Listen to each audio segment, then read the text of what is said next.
Hello, I'm Ollie and this is Criminally, where I talk about crime, pulp, horror, that kind of thing. Today, pulp and also romance.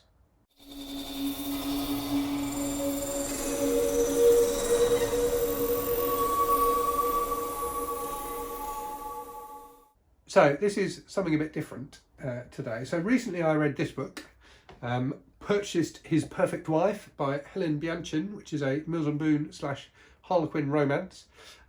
And when I was reading it, it occurred to me that this type of book is basically a pulp novel, albeit we don't think of them as that. So my definition, and I said this in my Q&A video I did when I got to 500 subs, because somebody, and apologies, I forget who, asked me what my definition of pulp was.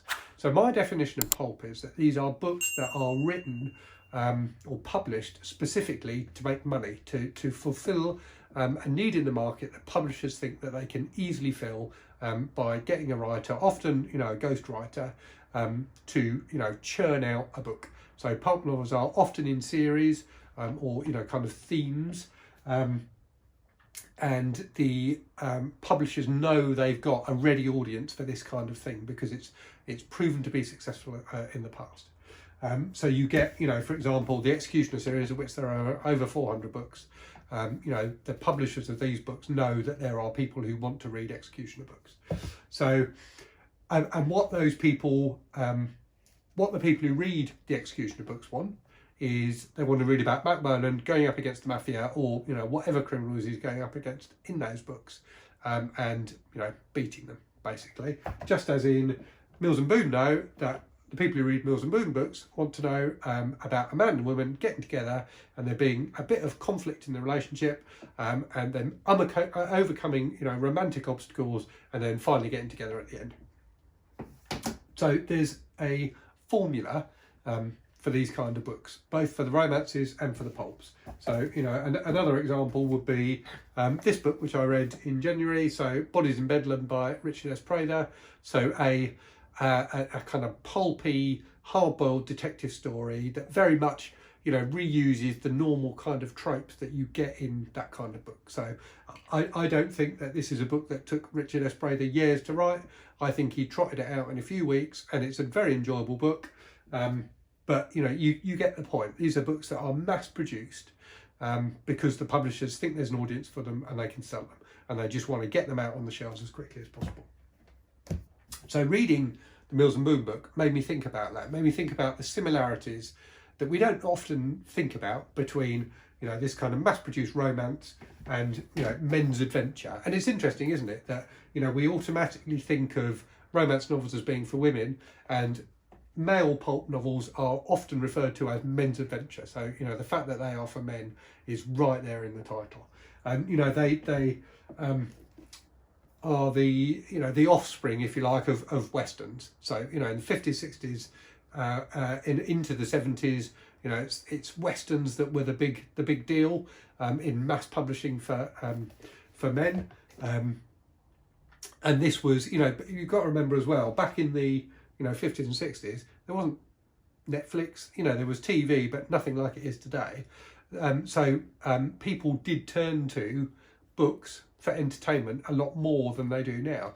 And I've spoken in the past about I haven't got them to hand, or have I? Yeah, I've spoken in the past about the kind of men's adventure pulp magazines. So there were magazines of romance stories for women back then. So the written word was something that was consumed for entertainment probably a lot more than it is now.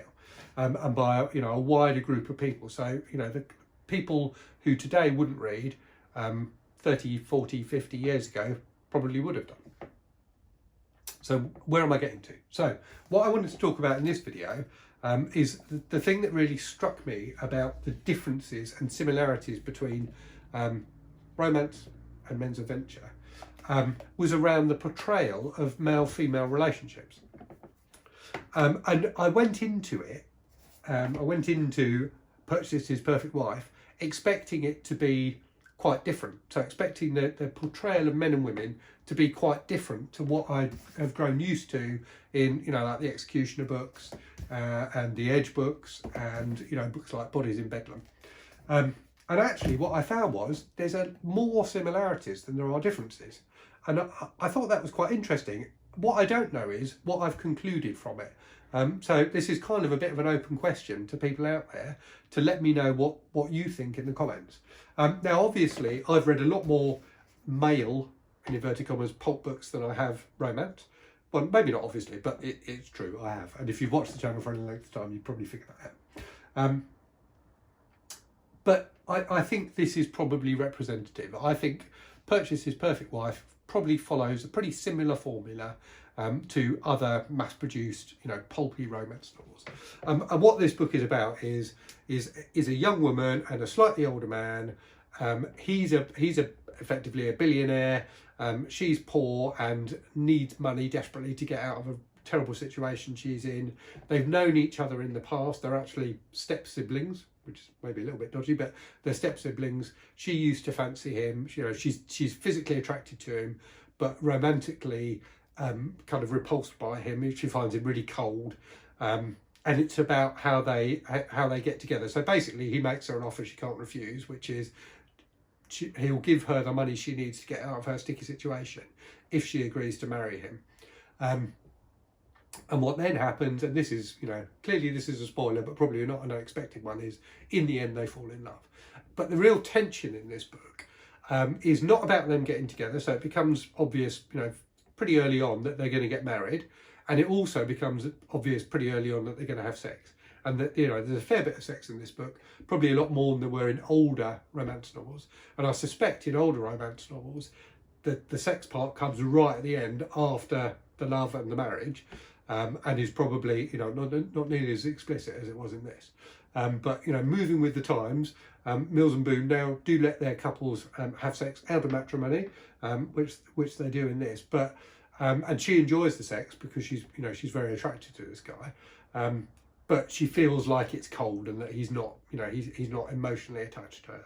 And indeed, he doesn't appear to be. And the emotional climax, no pun intended, of the book is him admitting both to himself and to her that he is in love with her. And that's the end of the book. And that's really the tension in the book is the fact that she thinks he doesn't love her and that he's incapable of love. And that's something that, really struck me as a similarity between the two types of book. So in both pulp novels and Mills and Boon, in my experience anyway, the men in those books are emotionally distant. So they are very action oriented. So clearly, Mac Bolan or Edge in the Edge books, they're all about the gunfights and the adventure and that kind of thing. In this book, he's not a gunfighter or he's not taking on the mafia, but he's a businessman and he's like really into business and he exhibits his masculinity by being a successful businessman and by negotiating deals and all that kind of bollocks. So the other similarity is in both books is that the men save the women. So in this book, as I've said, he saves her through his money, and he does intervene, not physically exactly, but he does kind of rescue her a bit from some physical situations as well. And clearly, in the Edge books and the Mac Bolan books, the heroes are physically save their women from danger, physically save the female characters from danger. The other similarity is that the characters are physically strong. So the male characters in both are physically strong. So in the Mills and Boon book, there's a bit where he physically picks her up. And clearly in the Men's Adventure book, these are tough guys. Also, in both, the men are, what I've written down here is lusty. So they are, driven, they have, male sexual drives. They're very red-blooded. And, sex seems to be, in terms of male-female relationships, sex seems to be what they are most interested in. And, as I've said, they are, they're men of action.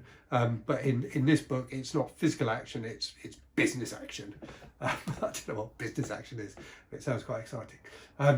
And similarly, the women in both books in both types of books are similar as well. So they're sexual. So they are definitely sexual beings. So in In the Executioner books, you know, in most of the books, Mac Bolan hooks up with a woman at some point.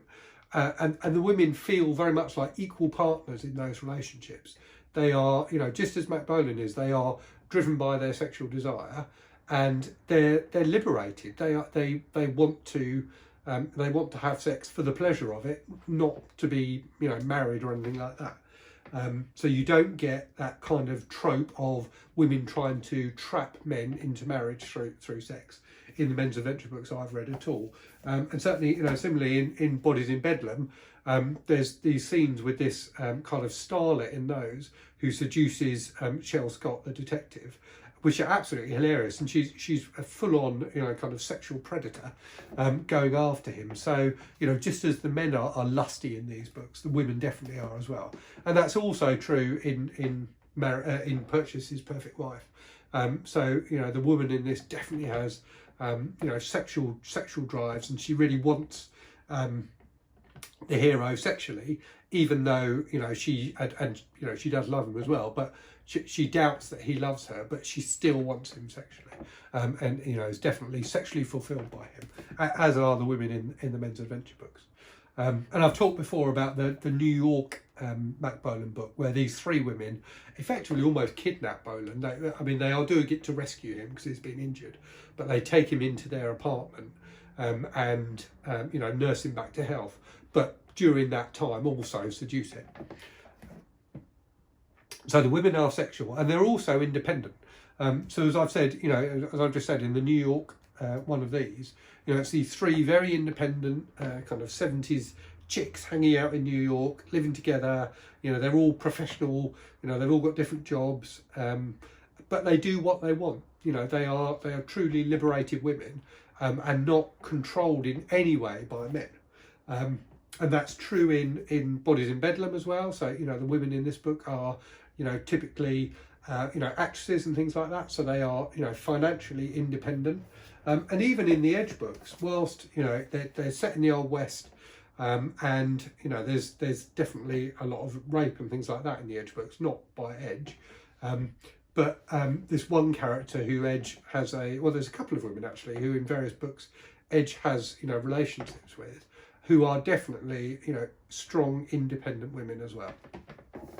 Just as in Purchas's Perfect Wife, whilst the female, you know, the heroine in this book becomes financially dependent on him, she's very loath to go to him for money, and she, you know, feels like a very independent character. So she has her own business, and it's only through her own misfortune rather than anything she's done wrong that she finds herself in, you know, in financial trouble. And I would even go so far as to say, perhaps controversially, that the main female characters in the Gore books are independent. So these books, you know, I've talked about them on my channel. They are books where the central philosophy is that women are happy and, you know, want to be controlled by men. That is their natural state, is that they will be controlled by men, which clearly is, you know, a very offensive philosophy. And, you know, it's one that Norman goes on and on about in these books. In the fifth book, this one, which I've just finished particularly. But the central female characters in these books are very independent, in the ones I've read anyway. And, you know, they give as good as they get in terms of sparring with Tal Cabot the hero and that kind of thing. So there are, you know, whilst the central philosophy of the books is certainly not about strong independent women, the actual portrayal of the women in the books, they often are strong and independent. So far more similarities than I expected. You know, going into Purchas's Perfect Wife, I wasn't expecting that at all, but actually there are many similarities in terms of the way the male and female characters are portrayed, but there are some differences too. And it's not so much about the characters, but kind of about what happens to them. And I think that this is because the central tension in romance novels is that, you know, you have to, that's the prize at the end of the book is the romance and, you know, to an extent the sex.